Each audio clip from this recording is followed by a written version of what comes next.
Viewers, हम पढ़ रहे हैं कक्षा 9वीं गणित के अध्याय 1 के इम्पोर्टेंट क्वेश्चन, जो कि आपकी वार्षिक और अर्धवार्षिक परीक्षा में आने की पूरी संभावना है।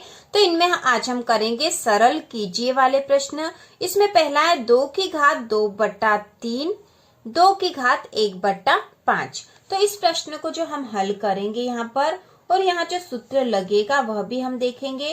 तो यहाँ पे सूत्र लगता है a की घात m, a की घात n। यदि ऐसा हो तो यहाँ हो जाएगा a की घात m धन n। तो इस प्रकार का सूत्र यहाँ लगेगा। तो यहाँ पे भी दोनों घातें अलग अलग है। तो यहाँ पर पहले तो हम इसको लिख लेंगे 2 की घात 2/3, 2 की घात 1/5। तो यदि इस प्रकार का है तो यह सूत्र लगेगा और ये दोनों घातें जुड़ जाएगी, क्योंकि यहाँ पे भी 2 है और यहाँ पे भी 2 है, तो इनकी घातें जुड़ जाएगी। तो हम यहाँ लिखेंगे 2 की घात 3 धन 1/5। तो दोनों घातें यहाँ जुड़ गए और ये 2 तो यहाँ कॉमन में आ गया। अब यहाँ जो 2/3 धन 1/5 है, इसको हम हल करेंगे तो यहाँ पे तो 2 आ जाएगा।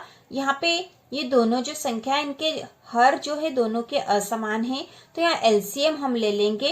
तो 3 और 5 का जब एलसीएम लेंगे तो वहाँ 15 होगा, 15। और इसको किस प्रकार से करते हैं तो देखो यहाँ पे कर लेते हैं हम। ये 3 है और ये 15 है। इनका एलसीएम निकालने के लिए हम इसके अभाज्य गुणनखंड निकालेंगे। तो 3 और 15 में से कोई भी संख्या का भाग 2 से नहीं जाएगा, तो हम 3 से करेंगे। अब तो 3 से 3 का भाग चला जाएगा, 3 एकम 3 हो गया। यहाँ पे हो जाएगा 3 का पहाड़ा 5 बार बोलेंगे तो 3 पंजे 15 हो जाएगा। अब यहाँ पे 5 है और ये 1 है, तो 1 से तो कोई फर्क नहीं पड़ता, लेकिन 5 को हम हल करेंगे तो इसमें 5 का भाग लगाएंगे। तो ये 1 का 1 यहाँ लिख लिया पहले, और 5 का 5 में करा तो 5 एकम 5। अब हमारे पास जो अभाज्य गुणनखंड आ गए हैं वो 3 गुणा 5, ये दोनों आए, तो ये हो जाएगा 3 पंजे 15। तो इस प्रकार से यहाँ पे 15 इस प्रकार से आया है। ये रफ कार्य हमने यही कर लिया समझने के लिए कि 15 कैसे आया है। अब इसको हल करेंगे तो 3 और 5 का एलसीएम 15 आ गया है, 15 एलसीएम आ गया है। अब इसको हल करेंगे तो 3 का भाग 15 में लगाएंगे, 3 पंजे 15, 5 आएंगे और 5 का गुणा 2 में होगा तो 5 दूना 10, तो यहाँ आ जाएंगे 10 धन। इसी प्रकार 5 का भाग 15 में लगाएंगे तो 5 तिया 15 होता, 3 आएगा, 3 का गुणा 1 में होगा तो 3 एकम 3, तो यहाँ हो जाएगा 3। अब इसको ये जो ऊपर वाली संख्या इसको जोड़ लेंगे तो हम यहाँ नीचे लिखेंगे 2, 10 और 3 हो गए 13/15। तो ये इसका आंसर है, ठीक है, यह इसका आंसर है। यहाँ पर 2 की घात 13/15 इस प्रकार से लिखा जाएगा और यही इसका आंसर है। इसके बाद अगला प्रश्न है 7 की घात 1/2, 8 की घात 1/2। यहाँ पे बिंदु है, इसका मतलब ये दोनों गुणा में है। तो यदि इस प्रकार का प्रश्न हो तो इसका जो सूत्र होता है वह होता है a की घात m, b की घात m। क्योंकि यहाँ पे जो संख्या है यहाँ पे 7 और यहाँ 8 है, मतलब दोनों अलग अलग संख्या दे रखी, जैसे यहाँ पे a और b, और घातें दोनों की बराबर है, मतलब 1/2 यहाँ पे भी और 1/2 यहाँ पे भी है। तो a की घात m, b की घात m, और इसका जो हल होता है वह होता है a b की घात m, मतलब ये दोनों गुणा में आ जाएंगे और इस प्रकार से हल होगा। हम सीधा भी कर सकते हैं इसको बिना देखे भी, लेकिन हमें यहाँ ध्यान रखना चाहिए कि घातें समान है और यहाँ जो संख्या है वह अलग अलग है, तो इन दोनों संख्याओं का गुणा होगा और घात वही आ जाएगी। तो इसको हल करेंगे हम यहाँ पर 7 की घात 1/2, 8 की घात 1/2। तो इसको हम लिखेंगे 7 गुणा 8 और इन दोनों की घात है 1/2। अब इसको और हल कर लेंगे, 7 का गुणा 8 में कर देंगे तो 7 8 56, मतलब 56 की घात 1/2 हो जाएगी और यही इसका आंसर है। यही आंसर है इसका, 56 की घात 1/2। इसके बाद जो अगला प्रश्न है वह है 1/3 की घात 3 और इस पूरे की घात दे रखी है 7। तो इसको हम सरल करेंगे तो यहाँ हम लिख देंगे हल। अब इसको हल करने के लिए हम लिखेंगे 1/3 की घात 3, इस पूरे की घात है 7। तो इसको और हम कैसे लिख सकते हैं, तो 1 की घात 7 और बट्टा 3 की घात 3 और इसकी घात भी है 7। तो घातें हमने ऊपर और नीचे यहाँ लगा दी हल करने के लिए। तो यहाँ इसको और हल करेंगे तो 1 की घात 7 मतलब 1 का 1 में 7 बार गुणा है। तो यदि 1 का 1 में गुणा करेंगे तो 1 ही आएगा और 7 बार भी गुणा करेंगे तो 1 ही आएगा। तो यहाँ हम लिख देंगे 1 बटा, अब 3 की घात 3 और इसकी घात 7 है। तो यहाँ पे इस प्रकार की जब घात होती है तो इनका गुणा हो जाता है, मतलब 3 की घात 3 गुणा 7 हो जाएगा। तो ये जो घाते हैं इनका गुणा हो जाएगा। इसको और हल करेंगे तो 1 बटा ये 3 और 7 या 21 हो गया, तो 3 की घात हो गई 21। अब यहाँ इसको और हल करेंगे तो यहाँ जो बट्टे में 3 की घात 21 है तो 3 की घात 21 को हम ऊपर लेके चले जाएंगे तो यहाँ हो जाएगा 3 की घात, क्योंकि 1 है तो 1 से तो कोई फर्क नहीं पड़ेगा। 1 का 3 में गुणा होगा तो 3 ही आ जाएगा और 3 की घात ये 21 है, ऊपर जाएगा तो ये ऋण का 21 हो जाएगा। ठीक है, ऊपर जाएगी तो ऋण का 21 हो जाएगा। और यहाँ 1 हमने इसलिए नहीं लिखा कि 1 का 3 में गुणा हो जाएगा तो 3 ही आएगा, तो इससे कोई फर्क नहीं। यहाँ पे हो जाएगा 3 की घात ऋण 21। 1 हमने इसलिए नहीं लिखा क्योंकि 1 का 3 में गुणा होगा तो 3 ही आएगा। 3 की घात ऋण 21 यहाँ हो जाएगा। ये घात हम ऊपर ले गए, ऋण की हो गई है और 3 की घात ऋण 21 यह इसका आंसर होगा। तो यहाँ हम आंसर लिख देंगे 3 की घात ऋण 21। इसके बाद जो अगला प्रश्न है वह 11 की घात 1/2 बटा 11 की घात 1/4। तो इसको हम हल करेंगे। तो इस प्रकार का जो प्रश्न होता है तो उसमें सूत्र लगता है a की घात m बट्टा a की घात n। तो जब इस प्रकार की घात होगी तो यह हो जाएगा a की घात m ऋण n।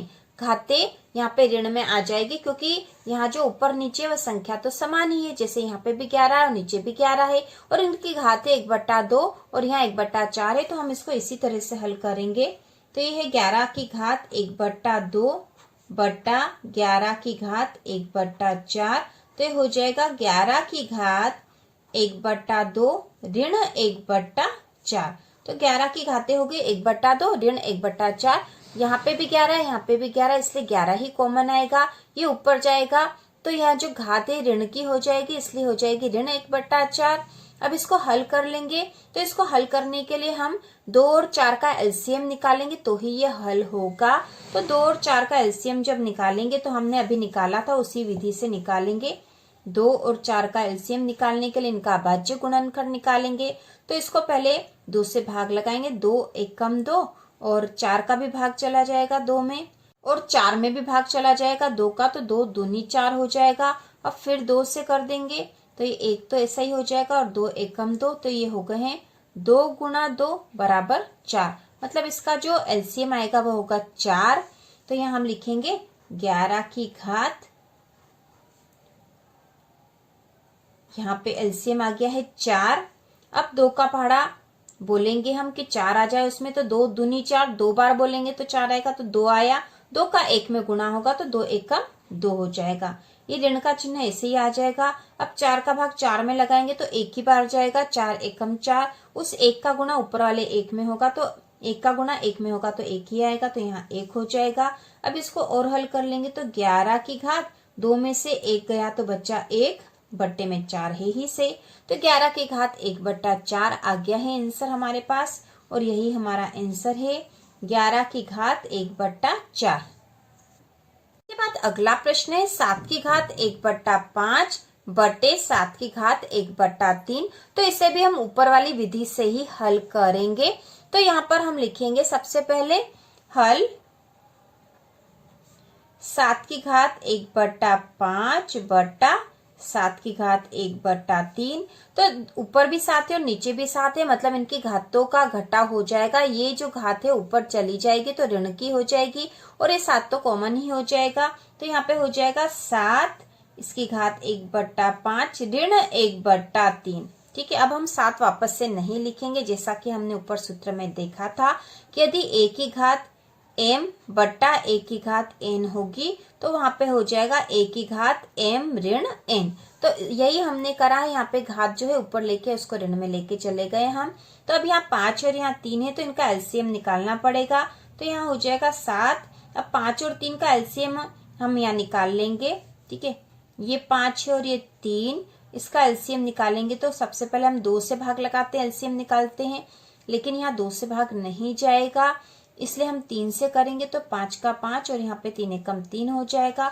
अब हम 5 से भाग लगाएंगे तो 5 एकम 5 1, तो 3 गुणा 5, ठीक है। अभाज्य गुणनखंड कितने आए हैं? 3 गुणा 5 मतलब 3 पंजे 15, इसका एलसीएम आएगा। तो यहाँ हम लिख देंगे बटे में 15। अब इसको हल करेंगे तो यहाँ जो 5 है 5 का भाग लगाएंगे 15 में, 5 त्या 15, 3 आएगा। 3 का गुणा 1 में करेंगे तो 3 एकम 3 रहेगा। उसके बाद यहाँ पे ऋण का चिन्ह आ जाएगा। अब 3 का भाग लगाएंगे 15 में तो 3 पंजे 15, 5 बार जाएगा और 5 का 1 में गुणा करेंगे तो 5 एकम 5 ही होगा। इसको हल और कर लेंगे तो 7, 3 में से ऋण के 5 में से 3 घटाएंगे तो ऋण के 2 बचेंगे, क्योंकि बड़ी संख्या ऋण की है तो ऋण के 2 बचेंगे बटा 15। तो यहाँ पे आ गया है 7 की घात ऋण 2 बटे 15 और यही इसका आंसर है। आंसर 7 की घात ऋण 2 बटा 15। तो इस प्रकार हमने कक्षा 9वीं अध्याय 1 के महत्वपूर्ण प्रश्न कर लिए हैं घातांक वाले सरल करने के। तो इसी प्रकार के और वीडियो देखने के लिए कक्षा 9वीं और 10वीं की संपूर्ण तैयारी के लिए चैनल को सब्सक्राइब कीजिए।